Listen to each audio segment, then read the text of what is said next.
नाम दिए गए ऑपरेशन सिंदूर के बारे में जानकारी देंगे। ऑपरेशन सिंदूर 22 अप्रैल को पहलगाम में हुए विभत्स आतंकवादी हमले के शिकार मासूम नागरिकों व उनके परिवारों को न्याय देने के लिए लॉन्च किया गया था। इस कार्रवाई में 9 टेररिस्ट कैंप्स को टारगेट किया गया और पूरी तरह से इसे बर्बाद किया गया।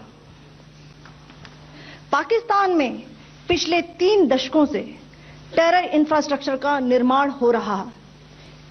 इसमें recruitment, indoctrination centres, training areas व लॉन्च पैड शामिल थे, जो पाकिस्तान और पाक अधिकृत जम्मू कश्मीर POJK दोनों में फैले हैं। Operation Sindoor was launched by Indian Armed Forces to deliver justice to the victims of Pahalgam terror attack and their families. 9 terrorist camps were targeted and successfully destroyed. Over the last 3 decades, Pakistan has systematically built terror infrastructure. It is a complex web of recruitment and indoctrination centers, training areas for initial and refresher courses, and launch pads for handlers. These camps are located both in Pakistan as well as Pakistan-occupied Jammu and Kashmir areas. Some of the well-known training camps are located, as you can see on the screen. They are distributed from Sawai Nala in the north, counting to approximately 21, ending at Bhagalpur to the south. इन लक्ष्यों का चयन विश्वसनीय intelligence सूचनाओं के आधार पर हुआ ताकि आतंक गतिविधियों की रीढ़ तोड़ी जा सके, और यह खास ध्यान दिया गया कि निर्दोष नागरिकों और सिविलियन इंस्टॉलेशन को नुकसान न पहुंचे। The selection of these targets for Operation Sindoor was based on credible intelligence inputs and role of these facilities in perpetrating the terror activities. The locations were so selected to avoid damage to civilian infrastructures and loss of any civilian lives. This was done with due diligence, and the camps selected for targeting and their engagement will now be shown to you one by one. POJK के targets मैं आपको बताना चाहूंगी।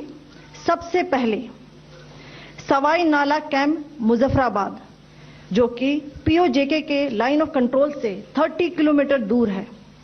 यह एक लश्कर-ए-तौयबा का training centre था। 20 अक्टूबर 2024 सोनमर्ग, 24 अक्टूबर 24 गुलमर्ग, 22 अप्रैल 2025 पहलगाम, इन हमलों के आतंकियों ने यहीं से प्रशिक्षण लिया था। सैयदना बिलाल कैंप मुजफ्फराबाद, यह एक जैश-ए मोहम्मद का स्टेजिंग एरिया है। यह हथियार, विस्फोटक और जंगल सर्वाइवल ट्रेनिंग का केंद्र भी था। गुलपुर कैंप कोटली, यह LOC से 30 किलोमीटर दूर था। लश्कर-ए-तौयबा का बेस था, जो रजौरी, पुंछ में सक्रिय था। 20 अप्रैल 2023 को पुंछ में और 9 जून 2024 को तीर्थ यात्रियों के बस हमले में यहीं से आतंकी को ट्रेन किया गया था।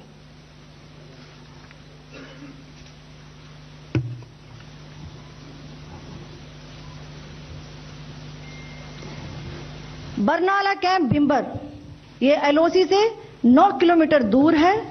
यहां पर हथियार, हैंडलिंग, IED व जंगल सर्वाइवल का प्रशिक्षण केंद्र था। अब्बास कैंप कोटली,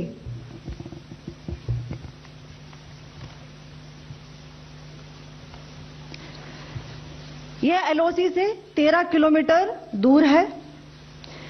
लश्कर-ए-तौयबा का फिदाइन यहां तैयार होता था। इसकी कैपेसिटी 15 टेररिस्ट को ट्रेन करने की थी।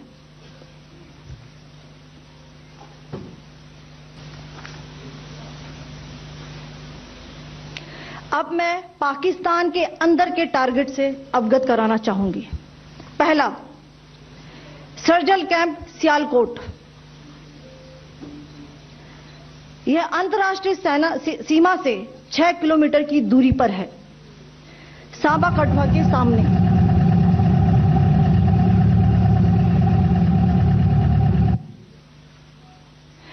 मार्च 2025 में जम्मू एंड कश्मीर पुलिस के 4 जवानों को की जो हत्या की गई थी, उन आतंकवादियों को इसी जगह पर ट्रेन किया गया था।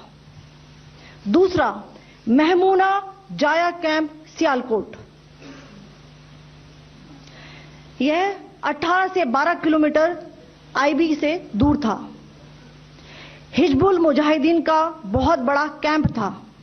यह कठुआ जम्मू क्षेत्र में आतंक फैलाने का नियंत्रण केंद्र था। पठानकोट एयरफोर्स बेस पर किया गया हमला भी इसी कैंप से प्लान और डायरेक्ट किया गया था। मरकज ताइबा मुरीद के, यह आईबी से 18 से 25 किलोमीटर दूरी पर है। 2008 के मुंबई हमले के आतंकी भी यहीं से प्रशिक्षित हुए थे। टारगेट 10 हुआ, एंक्लोजर सेम ही है। 7 it is hit the target. हाँ।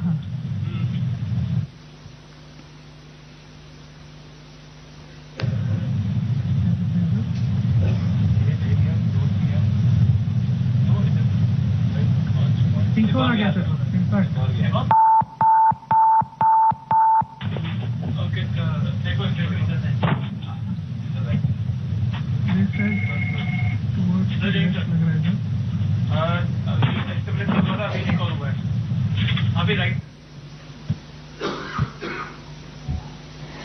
मरकज सुभान अल्लाह भावलपुर, यह इंटरनेशनल बाउंड्री से 100 किलोमीटर दूर है। जैश-ए मोहम्मद का मुख्यालय था।